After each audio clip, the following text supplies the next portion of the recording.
My name is Scott Rolliter. I'm the instructor up here at Billiard Factory. Um, this is going to be the first of a series of about 8 videos covering kind of an A to Z on pool, sort of a masterclass series. I've been teaching the clinics up here for about 5 years, free clinics every month, and I've done various topics over the years, but I had the idea to do kind of a full encompassing series, starting with fundamentals and ending with safety play, breaking, mental game, kind of covering the whole gamut. We actually got this camera equipment right before the start of the second clinic. You can find the second and third clinic, which we've already filmed on the Facebook page, on Billiard Factory's Facebook page, and they'll also be on my YouTube channel eventually. So this one's going to be a little bit different because I'll be looking at the camera mostly, and there's no audience here, where typically it's more of an interactive format with questions and answers and things like that. But I thought it was important enough to kind of film this first part of the series because I think fundamentals especially are a real critical part of pool, and that's where I see a lot of amateurs and intermediate players and even some lower advanced players where they're kind of going wrong by having some flaws in their game that are prohibiting them from advancing to the next level. So I kind of wanted to cover a little bit on equipment and then cover the 5 main areas. And I guess that's about it. I'll go ahead and get started. I first wanted to talk a little bit about equipment.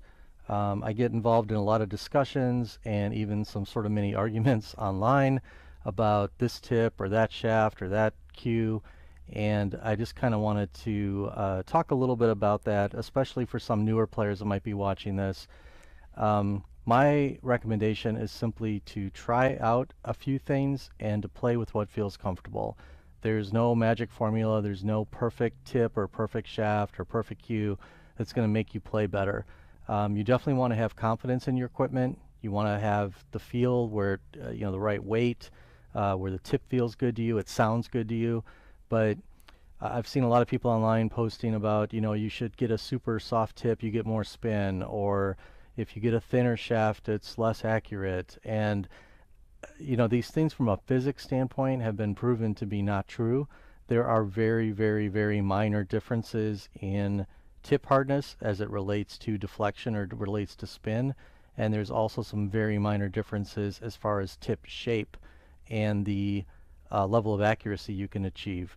But we're talking like fractions of a millimeter, not something that anyone would notice in their game, especially the people that are typically kind of talking about these types of things. So I generally recommend if you stick within the normal range. So try to get a cue that's, somewhere from 18 to 20 ounces.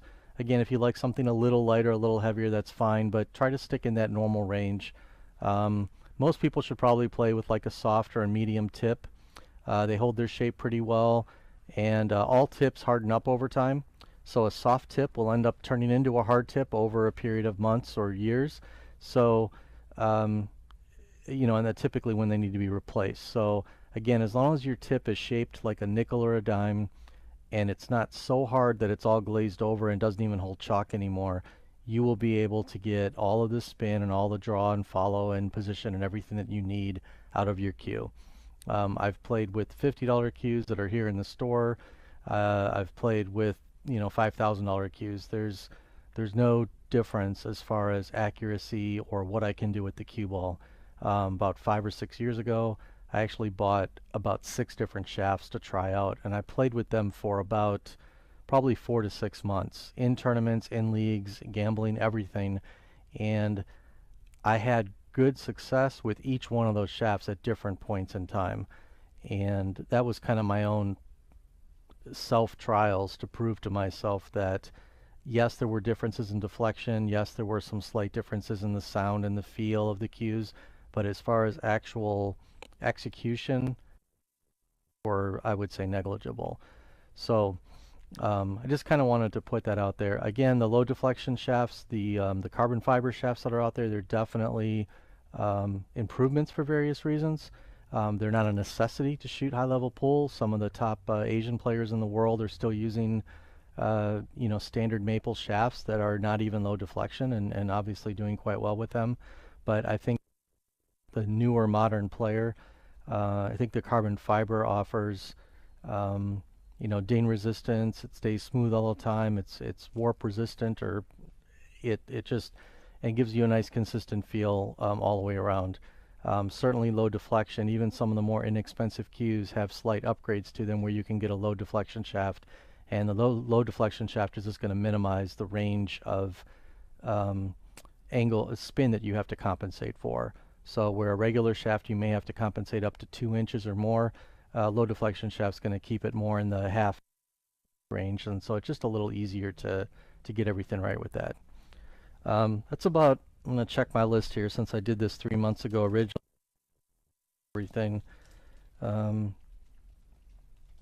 think that's it for equipment. Again, that was just kind of based on some recent Facebook conversations and people posing questions, and I get a lot of my students asking me, what do you play with, or what kind of tip are you using, and I tell them, but I always explain, look, this is what I like. This is not to mean you should run out and buy this tip or this cue or this shaft. So I want to talk about the 5 components of fundamentals, kind of in the order that I think about when you go to kind of grab your cue and go to take a shot. So we'll talk about grip, bridge, stance, your arm, and then your actual pre-shot routine and your stroke. So I want to start off with the grip, which is probably a pretty important thing. My main thing with the grip is not to overcomplicate it. I see a lot of people, they have these sort of funky grips where their wrist is kind of like bent funny and they're having to maintain that angle the whole time they stroke, or they've got these fingers kind of sticking up, or they've got it turned like inward, or they've got it excessively bowed this way. Unless that's a supernatural thing for you to do, it's going to be very difficult to maintain those angles and that tension on the cue the entire duration of the stroke. The way I try to explain it to people is if somebody handed you a cue and handed it to you like this, how would you grab it? To me, if somebody handed me a cue, I'm going to grab it kind of like that. And that's basically what my grip looks like, is that same thing, maybe a little looser, but it's just like a nice cradle. For me, all 4 of my fingers are touching. Some people like having their pinky like off the cue or offset just a little bit. Some people actually like having the cue more in the rear of their hand. But again, I think a natural cradle is the optimal way to hold the cue. Again, there's some slight differences amongst the pros, but if you pick out the top like 100 pros that you see at these tournaments and see on YouTube, I would say most of them have pretty orthodox grips. Johnny Archer, Earl Strickland come to mind as some players that are a little bowed, kind of this way. And there are some, again, they've cultivated that and honed that, and that works great for them. Back in the day, Keith McCready and some other players kind of had their wrist cocked inward a little bit, and they kept it that way. C.J. Wiley shoots like that too. Again, if that feels natural to you and you can maintain that, that's fine. But I think the vast majority of the players have their wrist fairly flat, so that their arm is basically, their cue is basically bisecting their arm. That way you have a nice natural motion where it stays straight like this. You don't want to end up with a bowed wrist and then be straightening it on the way back and then bowing it on the way forward, or things like that, because as you turn that cue, the tip's going to move. You're going to impart unwanted English, which is going to cause a definite reduction in accuracy. Once you find a grip that you like, and as you begin to play with it, and possibly if it's a change for you, pay attention to the orientation of your knuckles and where the cue is hitting different parts of your hands. If you happen to take a couple weeks off or longer, which some people do, it's helpful to kind of make note of it, even write it down if you're serious about the game, because when you go to pick up the cue again, it can help if you really define where in the hand your cue is resting and what the grip pressure feels like to try to recapture that feeling. For all of us, if we play 10 or 20 or 30 hours a week, that feeling is very natural. But if for whatever reason you have to take some time off from the game, or you start to play once a week, it can be tough to kind of recapture that. I know for me, when I'm holding the cue, I want to feel it kind of in my fingers, kind of in the middle knuckle of my fingers. I just want to feel like it's resting there, and then my hand just naturally comes over, and the thumb just kind of sits here like this, kind of keeping the cue from sliding out of my hand. And I definitely have that feeling of it of resting in that second knuckle, so that it just naturally wants to come back and forth, and that way there's no manipulation or anything. I think at one point I have notes from years ago where I even think about where my thumb was pointed, because sometimes if I squeeze too tight, it would kind of come across like that instead of pointing down toward the floor. So anything you can do like that to analyze and think about your grip, I think would be a good thing.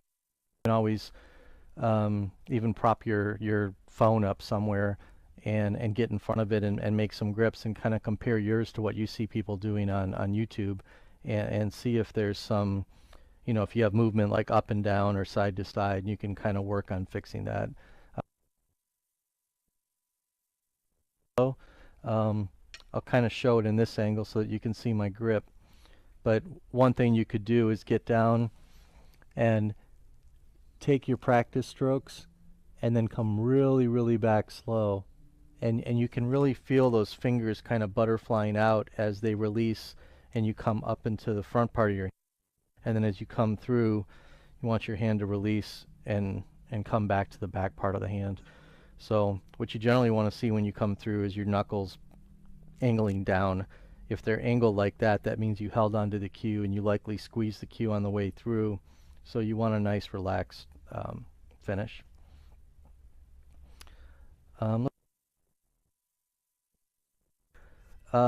I am not, I'm pretty ambivalent as far as open versus closed. When I grew up playing, almost everybody that I watched and saw on TV or at tournaments were using a closed bridge. And then I think maybe some of the snooker influence came over, some of the Europeans and the Asian players started using more open bridges, and now that is fairly prevalent, at least 50-50, if not more. I would say most players that I've seen, snooker players are pretty much 100% open. There's still quite a few American players that are like 100% closed, but you typically will see a pretty good mix these days among the top players. So I'll go over both bridges and kind of talk about the pros and cons of each. The simplest probably is an open bridge. So really what you want to do for that, which camera, Eric, is good to just, okay. So really what you want to do is put your hand down on the table, just flat, and spread your fingers out a little bit. I see a lot of people, their hands are together, and you really want a nice strong base when you make the bridge. So a lot of times what I tell people to do is just spread their hand out and just kind of squeeze the hand up a little bit, keeping your fingertips on the table. I see a lot of people, they start to make the claw hand, and that's not what we're looking for. You just want to squeeze it almost like there's a small ball or an egg or something under your hand. And then again, have your hand spread out, and then just bring your thumb up to your forefinger.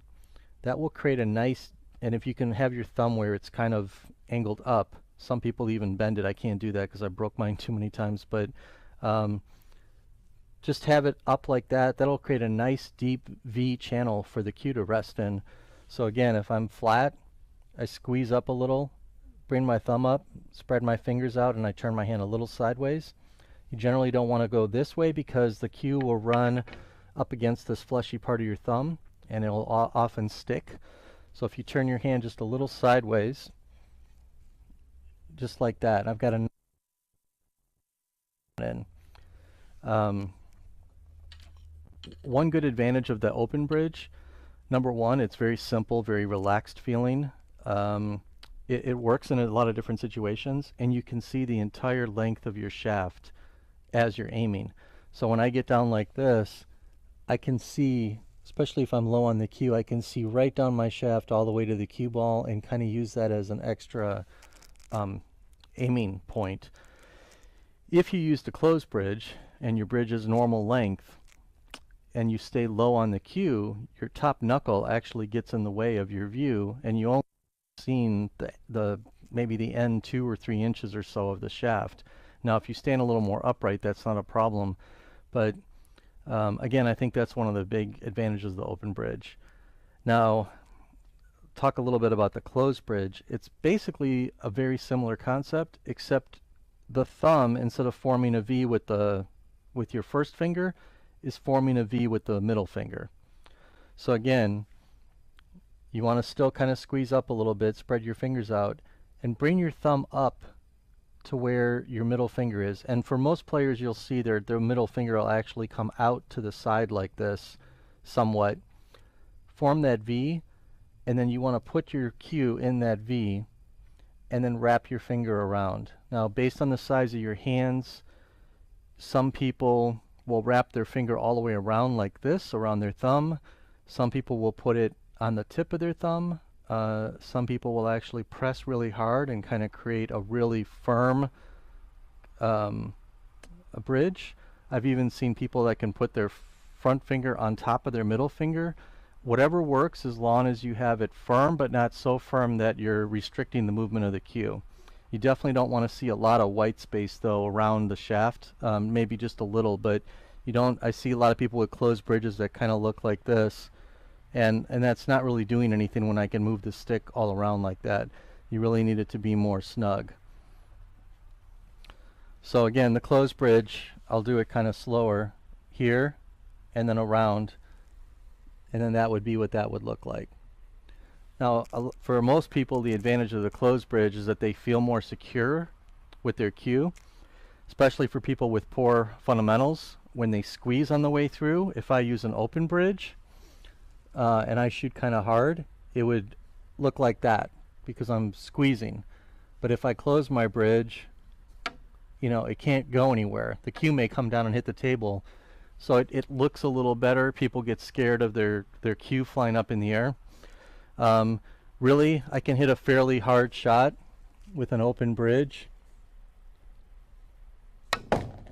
and my cue's not going to fly up in the air because I'm not squeezing it on the way through.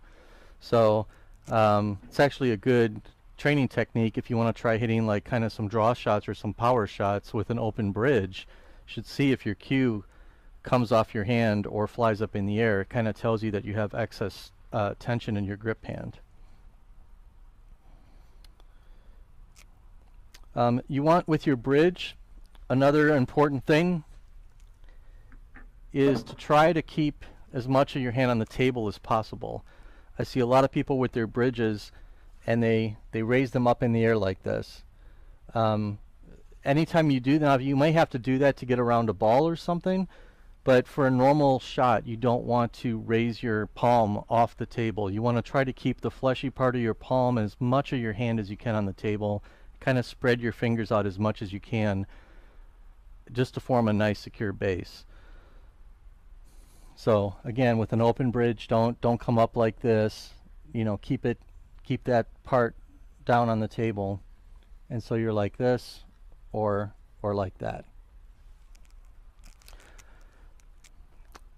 One challenge with the game is we have to make a lot of different types of bridges. So you may be shooting right off the rail. You might be kind of near a pocket. If you ever watch a tight match among the pros and they get into some weird situations, we as amateurs tend to just kind of glance over the bridge and want to go ahead and hurry up and shoot. And I've seen them take as much as 30 or 40 seconds when they're not under a shot clock trying to get their bridge perfectly comfortable and right, especially when it's kind of in a weird area of the pocket. So it's really that critical to the success of the shot. When you're on the rail, you generally do not want to build a bridge on top of the rail. So in other words, if I'm shooting close to the rail like this, I don't want to set my bridge on top of the rail and shoot down at the cue ball. And I also don't want an open bridge on top of the rail and shooting down at the cue ball. Anytime you shoot down on the ball like that, you're shooting down slightly because the bed of the table is a little bit lower than the rails. But if you add that elevation, any little variation in right or left of center on the cue ball is going to cause a much more extreme masse effect. The ball is going to curve pretty quickly and much more drastically than it is with a level cue. So you really want to avoid that, again, for accuracy, especially if you're shooting off the rail and shooting a long shot. You really want to minimize any kind of English at all. So the way you get around that is two ways. One, you can build a bridge on the back part of the rail. So I've seen people put their fingers like this, or just put their hand here, form that open bridge, and then something like this, where you can see I'm angled down a little, but I'm pretty level with my cue. Even if the cue is on the rail, again, I want to shoot down a little because I don't want to come off the top of the ball, but just something like this would be fine.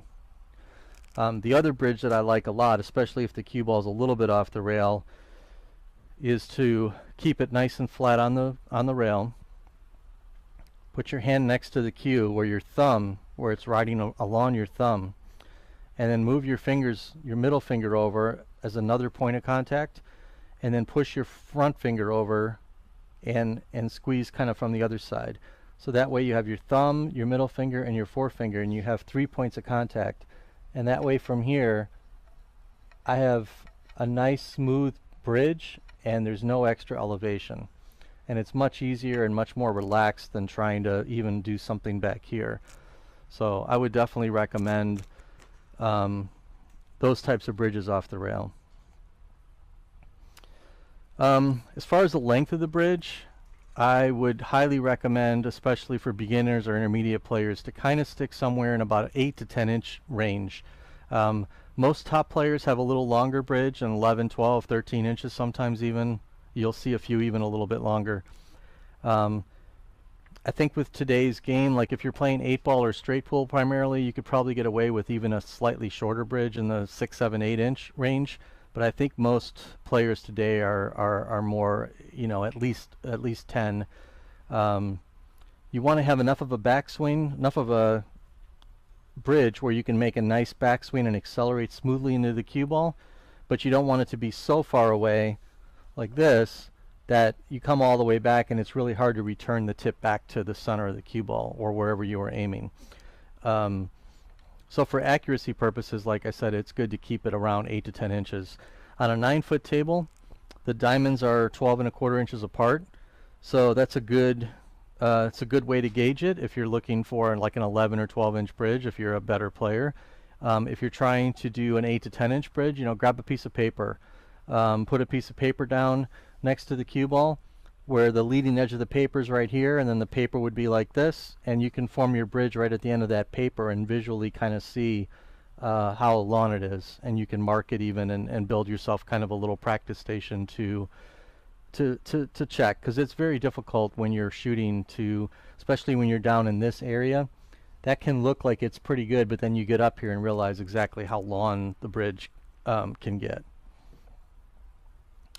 The last thing I want to talk about, if we have one, yep, hold on one second.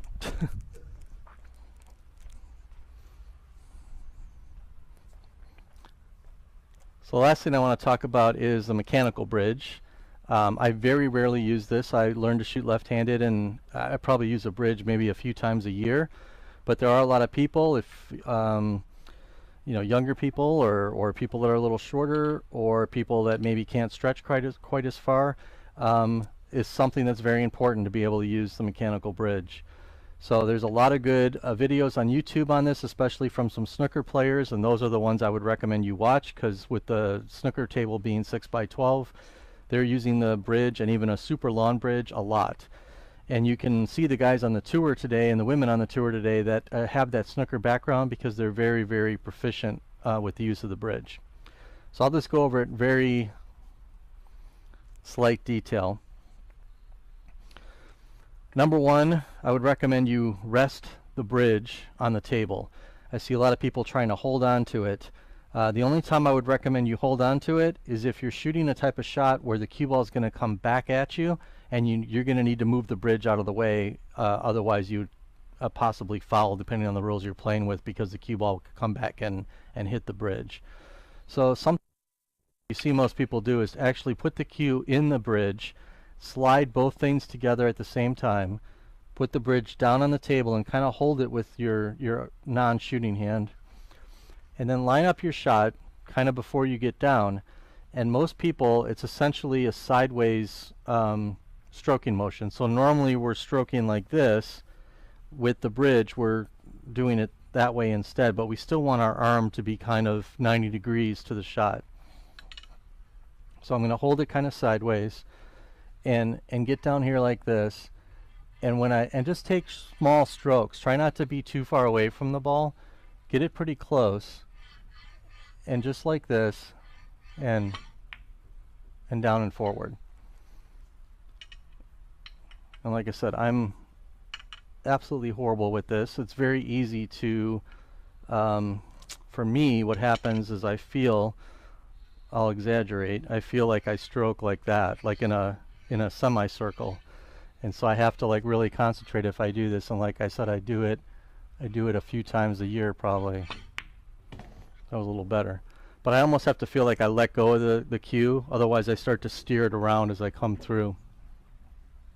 But again, there's a lot of good tips on using it. Nick Barrow and some other of the snooker coaches, they have some great videos on using the bridge and the technique for it. So if you're a person that uses it frequently, I would definitely take a look at that and learn how to use it, because it can definitely save you some shots here and there.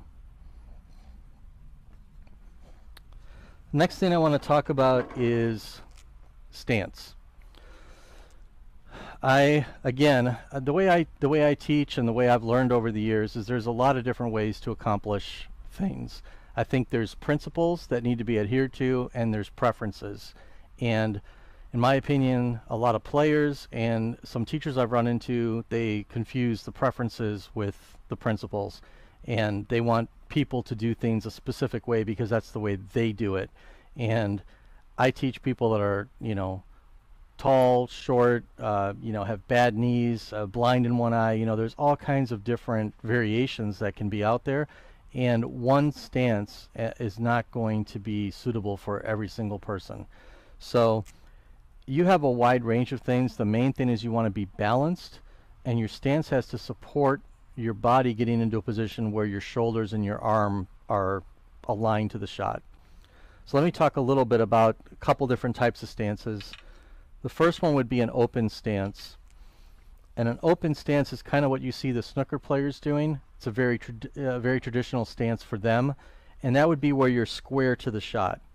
So if you see, they'll kind of start with their foot like this, and they'll step in a little bit, and their back foot will be here. Their front foot, so left foot for right-handers, opposite for left-handers, it actually comes almost straight across, maybe just slightly forward of the back foot, and then they bend backwards this way. So that would be kind of an open stance. And it's nice because it does kind of keep everything in line.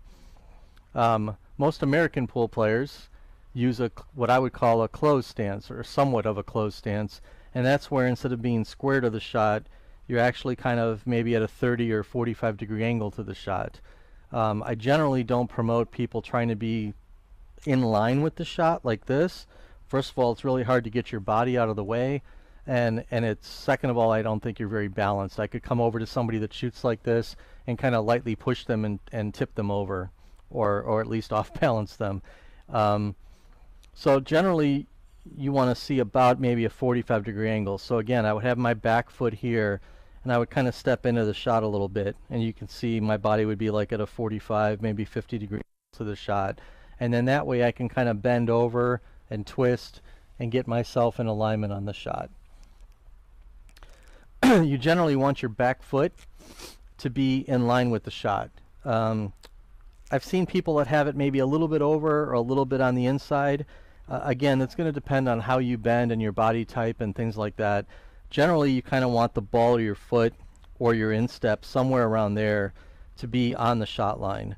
I've also seen some really good shooting stances where like more the toe is on the shot line. What you want to try to avoid is getting too much toward your heel, because your leg is probably going to get in the way, your hip is going to get in the way of your shot, and that can, if you don't have that freedom there, it can cause you to steer around your body.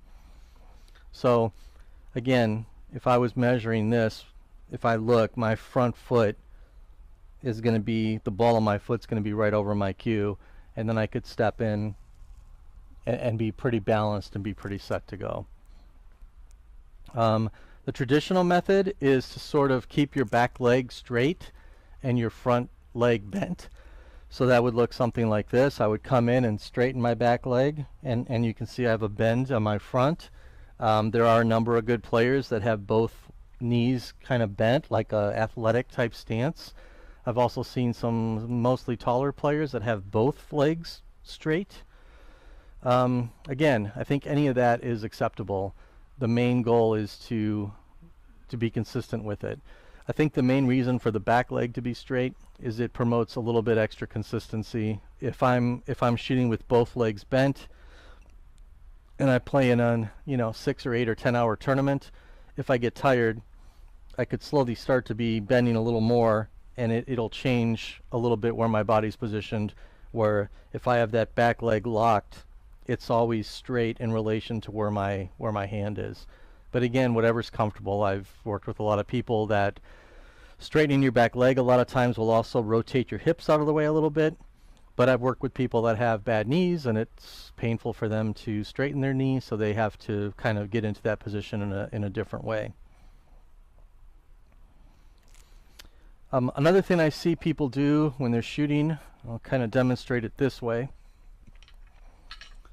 is they get kind of crowded and they kind of come down on the shot with their shoulders sort of square like this.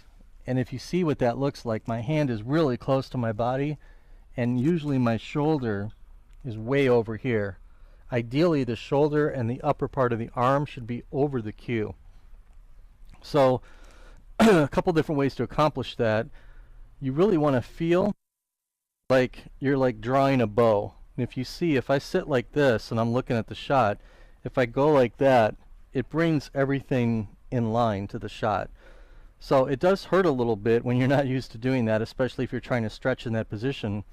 But that's really the feeling you want to have when you're stretched out, is to get this hand, your bridge hand, straight and sort of pull back on this a little bit. That will pull your shoulder over the cue. So something like this.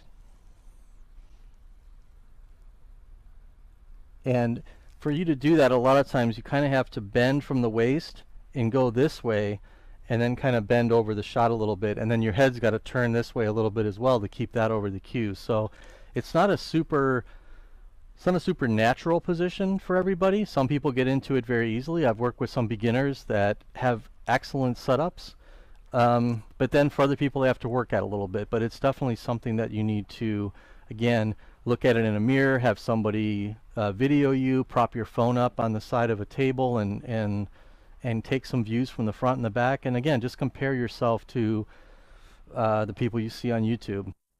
Most of the pros have very good fundamentals, and there's some great examples out there to watch and learn from. The last thing I'll talk about with stance is the height over the ball. Again, snooker players are almost always chin right on the cue, like this. There are some players that are a little more upright. I would say most players are close to the cue, or maybe a couple inches above it. You do get the best sight picture when you're down low on the cue. If you try this, if you're not already doing this, if I go like this and I'm really upright, it's really hard for me to see where center of the cue ball is. I kind of actually a half tip above center, where when I'm looking at the cue from this perspective, I can see exactly where my tip is. So I advocate a lower to the cue stance if you can do it. But again, I have a number of students that are maybe 6 or 8 or 10 inches above the cue, and they feel comfortable that way, and they've shot that way their whole life. And I don't force them to change unless I see that it's causing them some inconsistencies in their game. And then this is going into pre-shot routine a little bit in the actual stroke, but I want to mention it here, and I'll mention it later as well because it's that important. I see a lot of my students, beginners especially, but even some fairly advanced players, when you take your stance, in other words, you're sitting back here usually in some sort of aiming position, and I'll talk about this a little bit later too. As you build your stance and get in, you have to keep your head on the line of the shot. I see a lot of people when they take their front foot step, their head, I'll do it this way, their head moves sideways.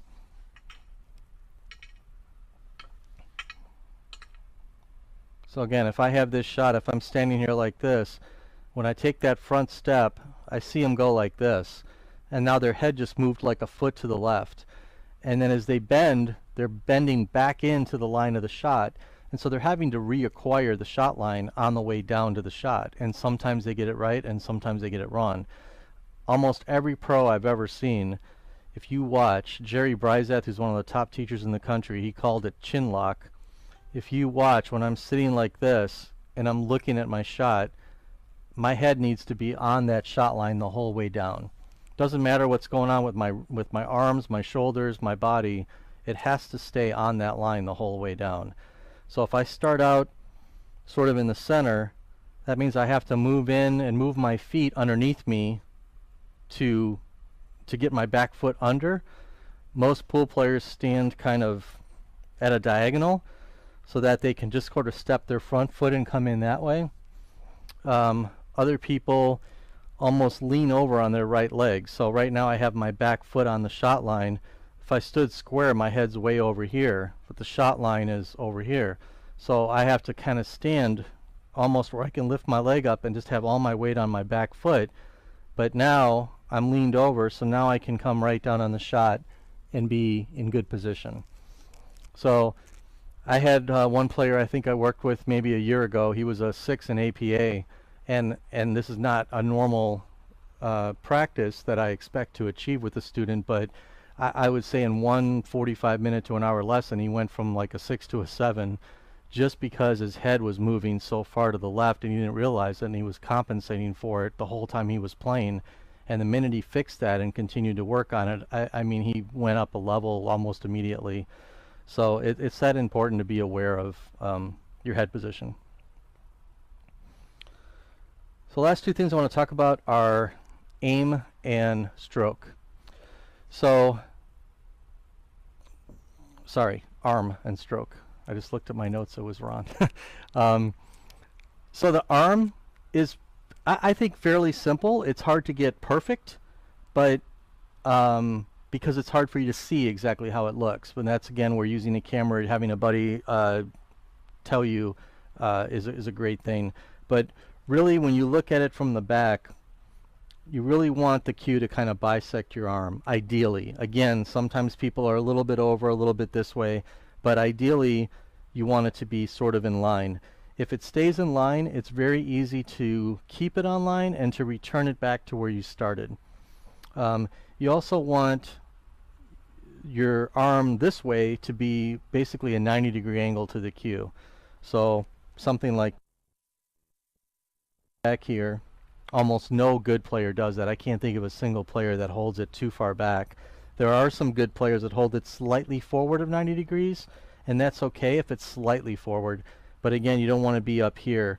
If you get too far up, you'd basically be kind of poke stroking, and your tip is going to go down very rapidly because of the natural kind of pendulum motion of your arm. So an ideal stroke, a classic stroke, is exactly that. It's a pendulum motion. So by having it at 90 degrees, think of a pendulum as it comes up and down like this. It's the flattest and the smoothest at the bottom of the arc. And that's kind of how you want your stroke to be.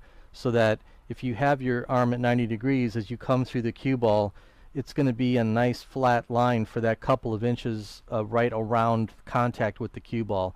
Again, if you're holding it too far back or too far forward, your tip will either be rising or dipping on the way through, and it can cause you to be less accurate with your striking of the cue ball.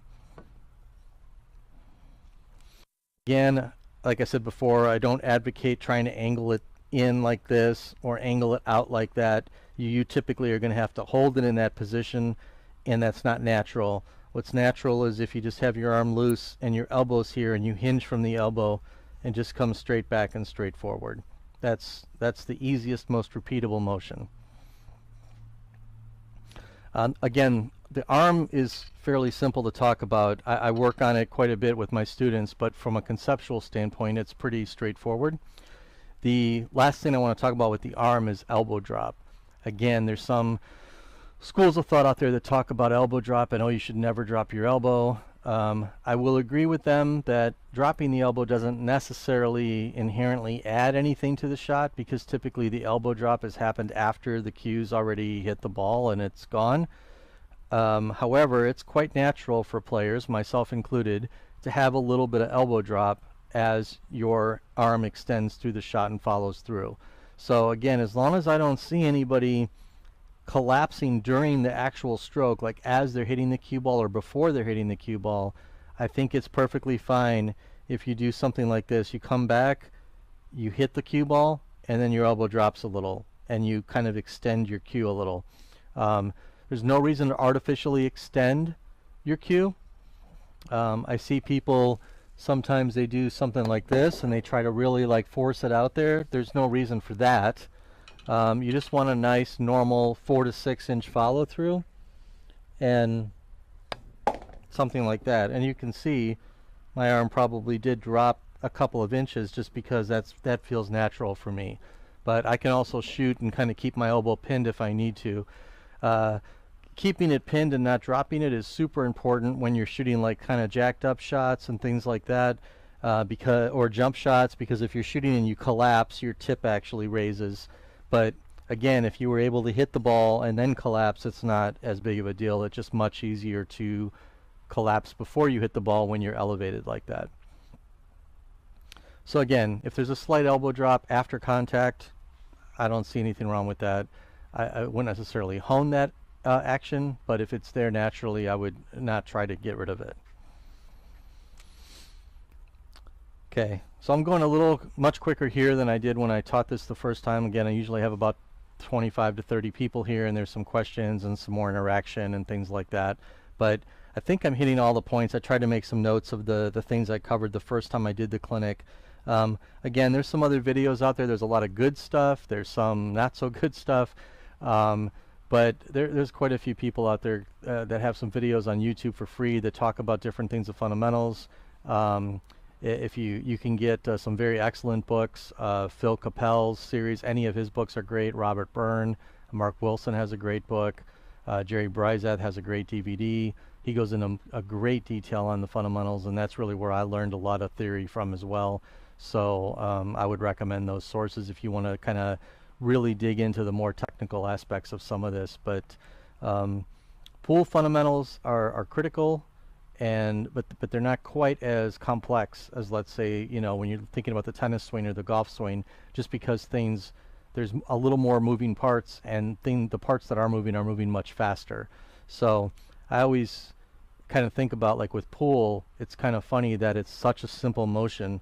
I mean, once you have this framework, you're just pulling your hand back 4 to 6 to 8 inches and then just kind of throwing the cue forward. And it really is more of a throwing motion. It's not a driving motion with the hand. It just pull back and let it come through. And as simple as that is, I see some pretty weird stuff out there sometimes. And again, I think if you can straighten the fundamentals up, it definitely helps your overall consistency quite a bit in the game. I don't see very many top players. There are a few that are pretty good, but I don't see too many that have poor areas of fundamentals. So last thing I want to talk about is stroke. I covered on some of these things before, but the whole concept of having a good solid pre-shot routine, that is something, again, I could randomly pick 20 pros from YouTube right now, and I guarantee you every single one of them has a very, very strong pre-shot routine. Very defined for them, very consistent in terms of the makeup of their practice strokes, the length of their practice strokes, the amount of time it takes them to make a decision, the amount of time it takes them to actually stroke the ball from the time they start their practice strokes. It varies slightly when they have very, very easy shots or tough shots, but in general, I would say most people are going through a very firm technique, very defined technique every time. Certain players like Jasmine Ocean, if you watch her, she settles, pauses for a little bit, she takes 3 practice strokes, pauses, and then shoots. And it doesn't matter if it's the easiest in the world or the toughest shot to win a major tournament. It's the same exact disciplined routine every time. Most players aren't quite that disciplined. They have some variation, but again, you have to have a very, very strong framework. Pre-shot routine is something I've played with a lot in my career playing. I'm a perfectionist, so I'm kind of never satisfied, always wondering if I did this or did that, would I play a little better? So I've tried every combination I can think of holding the ending, taking 4 practice strokes, 2 practice strokes, long ones, short ones, pause. I've tried everything. So I think I'm fairly good when I'm working with my students in that area to try to help them hone their own personal pre-shot routine and do what makes them shoot the best, which really you want kind of a relaxed focus. You don't want such a quick routine. If your normal pacer on the table is to kind of walk kind of quick, then your pre-shot routine should probably be kind of quick as well.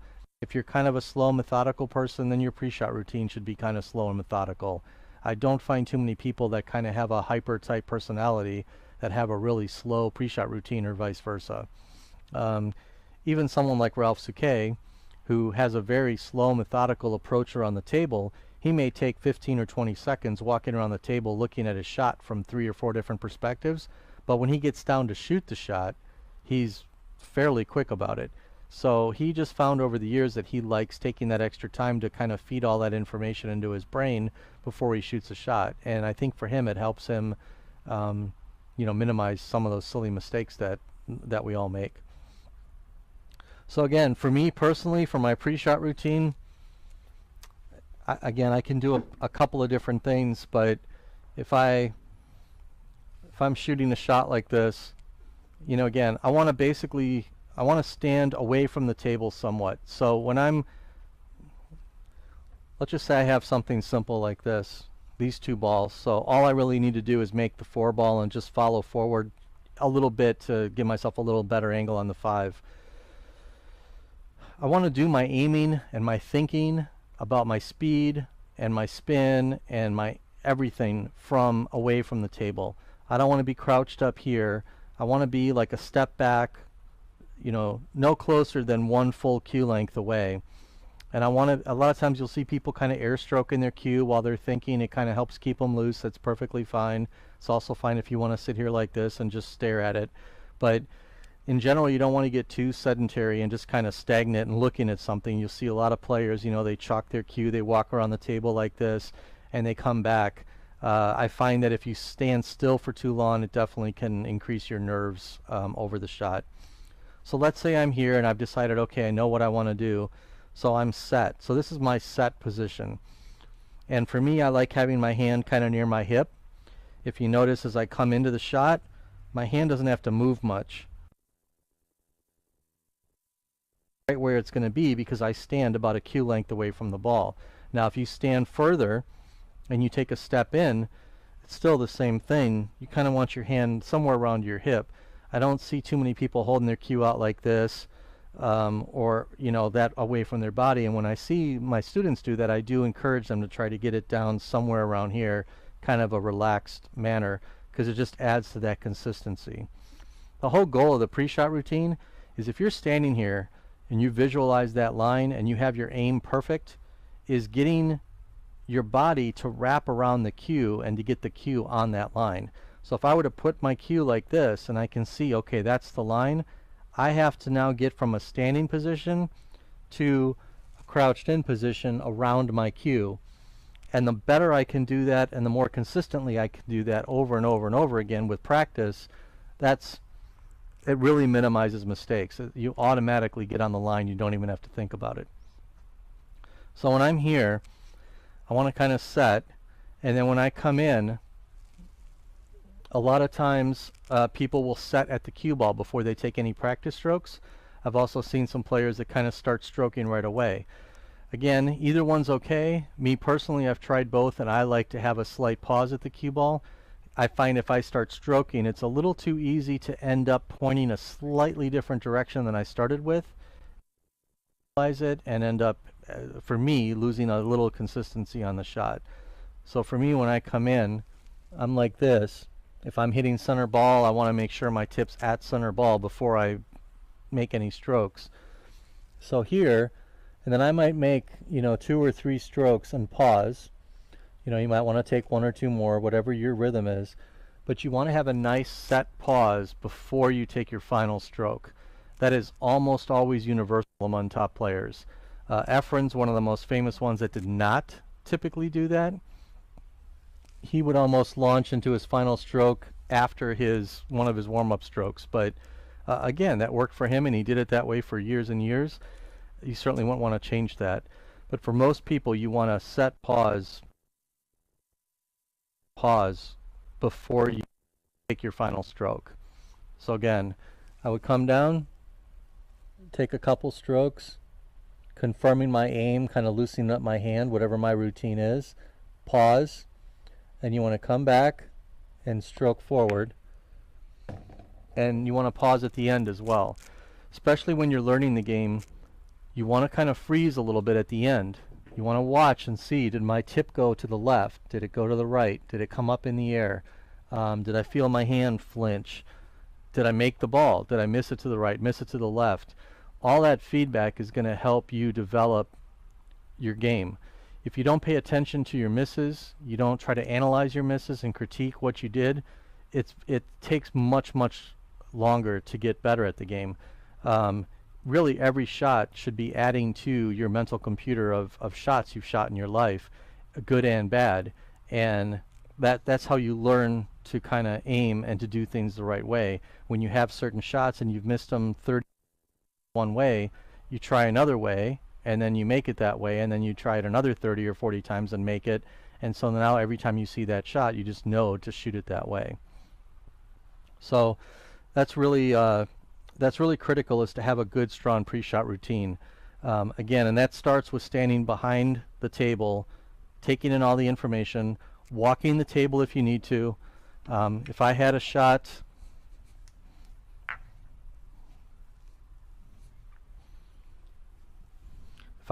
like this, let's say it's something even really simple.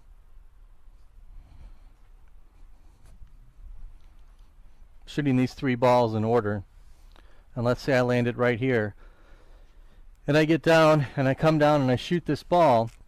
I'll go ahead and do it, and I just stop thinking, oh, this is easy, and now I walk around the table and realize that I have the wrong angle on the 5 ball. I need to be down here, and now I have to swing the cue ball all the way around the table to get down for the 6. Now I can do that. A beginner or intermediate player may have a difficult time doing that, making the ball and getting all the proper spin without scratching and the right speed and all of that. But even though I can do that, I really don't want to have to do that if I can avoid it. So again, when I have good players, as they play, they learn when they need to kind of walk the table, what types of things they need to be looking for. So even though I'm pretty straight in on this ball, I want to come over here. And again, I could be grabbing my chalk, I could be chalking my cue. I want to come here and look at where my ghost ball position is if I stop the ball. And I can see I'm on the wrong side. So I'm going to look where I want to be. Some people, you'll even see them put their stick down on the table, which is perfectly fine as long as you don't hit anything. So I'm going to look and say, okay, I want to be like kind of over here. And really anywhere on this side of the line would be fine. So now I know when I hit this shot, I need to cheat the pocket just slightly and roll up about a foot so that I can get an angle on the next shot. Okay, so now I got above the ball enough to where now I have an angle where I can come down for the 6. So just that extra probably 6 or 8 inches I traveled made that shot much easier than having the ball all the way around the table, especially if there's other balls in the way. So again, sit back here. Let's say these were my last 3 balls like this. Right? This is a fairly simple pattern, but again, if I'm back here, I don't just want to launch down into the shot and figure everything out when I'm down. When I'm up here like this, whether I'm stroking or just sitting here like this, I want to be thinking to myself, okay, this is where I want to be, this is the speed, this is the spin, I want to kind of feel that. And so when I get down here, like, this is pure execution phase. All I'm thinking about is just coming back and pushing my stick straight forward. I'm not thinking about any type of spin or re-aiming or doing any of that. I'll talk a little bit about eye patterns as part of the stroke. It's really part of the pre-shot routine. There's 3 main eye patterns. So let's say I'm aiming at this 8 ball. Most people, when they get down, they're looking at, as you get down, you're kind of drawing those lines between the cue ball and the ball. As you get down, most people look at the cue ball. They might look up. As your stick comes back, some people will look up at the object ball. And then as your stick comes forward, they'll look back at the tip. So it's kind of a back and forth motion with the eyes and the stick. Some people will make one full stroke looking at the cue ball, and then one full stroke looking at the object ball, and kind of go back and forth that way. Some people will take a series of strokes looking at the cue ball, and then a series of strokes looking at the object ball. It's good to have a defined method that you can really consciously work on in practice, but get it to the point where it's just automatic and you don't have to think about it. If you really want to mess up a good player who's not technically sound, you can ask them, where are your eyes looking when you shoot? Or, are you breathing in or out when you shoot? Because people don't generally think about that type of thing, and when you make them think about that type of thing, it can often kind of mess them up a little bit. I've even spoken with some top pros and had discussions about eyes, and some of the top pros even say, I'm not really sure what I'm looking at, but I know it just sort of happens. And that's really telling me that they're shooting at a subconscious level, which is the best way to shoot, is to get your brain out of the way and just let your muscle memory kind of take over and execute everything. So I get a lot of questions as to what I look at last, or what people should look at last. So let's say I take all my practice strokes, my eyes are bouncing back and forth, I'm looking at everything, so I'm here now and I'm ready to shoot. There's 3 main methods for doing this. One is, again, take all your practice strokes, look back and forth, you're here. Now most people, number 1, they look up at the object ball and then they shoot. So in other words, your final stroke is made while you're looking up at the object ball.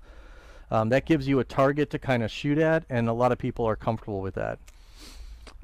Some people will continue to look at the cue ball on the final stroke, and this is what I do. So I'm shooting like this, taking all my practice strokes. Right here, I'm on my final pause. I'm still looking at the cue ball. I pull my stick back, and on the back of the backswing, I look at the object ball and shoot forward. On some shots, I will look straight at the object ball, but for me, over the years, I've tried, and I just like having that last focus of the tip being at the cue ball and my tip position. I think in my mind it helps me, it's just a mental thing where it helps me return the tip back to that position. I'm not actually looking at the cue ball contact on the actual strike. My eyes are up at the object ball, but again, it's just kind of a comfort thing. I've seen a lot of snooker players talk about it, and if you watch snooker players, the reason why a lot of them cultivate that long pause at the back is, again, because that's where their eye movement takes place. So they want that nice quiet time for their eyes to lift up and look. The third method is not quite as, I'm not quite as big of a fan of this because it's not consistent, and that is where you're down on the ball and you're looking at the cue ball last, you take your stick back, and then as you come forward, your eyes lift up. I don't like the method because it sort of promotes this kind of action where your head moves. And I have seen some players do it, and if you can move your eyes up without moving your head, then it's an acceptable method. I have heard of a 4th method. I don't think too many people do this, but I've heard of people actually kind of peripherally looking at their stick on the way back, because they peripherally can see if their stick comes back in a straight line, and then their eyes bounce up to the object ball and they shoot forward. But again, I would say to make it consistent, if you want to be traditional with it, I would probably use methods 1 primarily, or 2. So again, the eye movement should be really, you should work on them to the point where they become natural. I talked about this a little bit before as far as the follow-through goes. Again, when you stroke through, you don't want any kind of cinching motions. You shouldn't be lifting your head. You shouldn't be using your shoulder. It should be very relaxed. And again, your goal, once you're all set and you've got your aim determined, doesn't matter if it's a short shot or a long shot, you really just want to come back, swing back, and let that cue come forward in a straight line. So try to think about your grip pressure, try to keep it very relaxed. Knuckles should be down like that when you finish, not like that. No twisting, no jumping up, anything like that. Anything you do other than a nice simple pendulum style motion is going to detract from the consistency of the shot. So two other things I'll cover real quick, and then I think that'll do it. I've heard people talk about snapping their wrist for more power, especially on draw shots or certain types of power shots. I don't advocate that at all. It's very, very difficult to snap your wrist and time it perfectly. Now, there are a few pros out there. When you watch them on the YouTube videos, especially when they slow things down, you'll see them come back like this, and you'll see what looks like that. A lot of times that's simply caused by momentum change. So in other words, if I'm holding the cue fairly loose, if I come back 8 to 10 inches and then I start to come forward very quickly, my wrist is so soft, it will automatically sort of have that snapping effect. So again, that's a very natural snapping motion, not something that they're trying to purposely like hold their wrist back like this and go like that. Now, I'm sure, like Shane and some of the other pros I've seen them, they're playing at such a high level and so many hours per day and per week that they may feel like they can get that little extra zip on the ball by doing something like that. But for most of us, again, I would not advocate that at all. If you keep your wrist fairly loose, and again, not to be super loose, but just keep it kind of supple and relaxed, you will get all the power you need with a natural kind of wrist snap as your arm accelerates through the shot. And then the last part I want to talk about with the stroke is kind of developing a reference stroke speed. So on a scale of say 1 to 10, I try to shoot a lot of my shots at like a 3, 4, 5 range. And my optimum stroke speed's probably about a 4. So what that really looks like, one of the teaching organizations had a scale, and so basically if I shoot a lag shot down to the rail and back to here, that would be a 1. And then every 2 diamonds would be an extra speed. So if I shot the ball there to the rail and out to here, that would be a 2, and then a 3 and a 4 and a 5.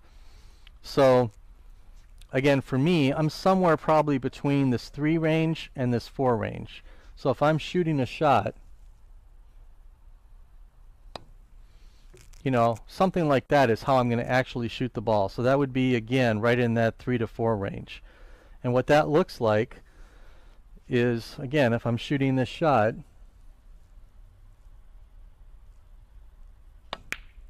something like that same speed.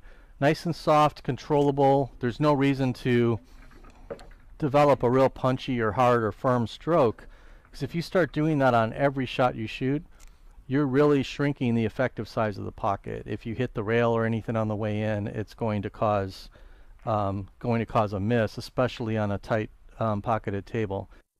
Quite often, you are able to use this 3, 4, 5 speed stroke. If I'm shooting this shot and I'm trying to get down here, again, I don't need to overhit this in any way. I can simply come through with a nice, slow speed. And if I maintain my angles like this, then I'm able to shoot another shot and again shoot a very soft speed. Where you start to get into trouble is when you start getting really straight on balls. So, if my next ball is up here, I don't have a choice now to use that nice stroke speed. Now I have to put some power and some spin on the ball.